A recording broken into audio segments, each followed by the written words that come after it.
தொட்டில் பாலத்தோட structural appearance எப்படி இருக்குன்னு பார்த்தீங்கன்னா, 2 மலைகளுக்கு நடுவில் 28 மேசிவ் தூண்கள் கட்டப்பட்டிருக்கு.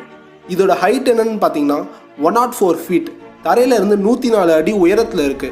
இதுக்கு மேலே கட்டப்பட்டிருக்க பாலத்தோட நீளம் என்னன்னா 1204 ஃபீட், 1204 அடி நீளம்.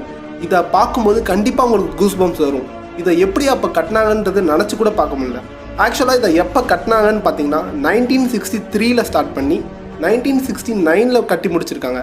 இதை கட்டுறதுக்கு அப்போவே நம்ம தமிழ்நாடு கவர்மெண்ட் 13 lakhs கிட்ட ஸ்பெண்ட் பண்ணியிருக்கு. இந்த பிரிட்ஜ் கட்டப்பட்டதுக்கான மெயின் ரீசன் என்னன்னு பார்த்தீங்கன்னா 1960s பீரியடில் கல்குளம் அண்ட் உழவங்காடு அப்படின்னு 2 கிராமங்கள் வரலாறு காணாத தண்ணீர் பஞ்சம் ஏற்பட்டிருக்கு.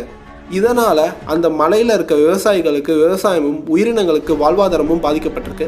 அந்த டைமில் நம்ம தமிழ்நாடு கவர்மெண்ட் இந்த மாதிரி மலைக்கு ஈக்குவலாக ஒரு பிரிட்ஜ் கட்டி அது மூலியமாக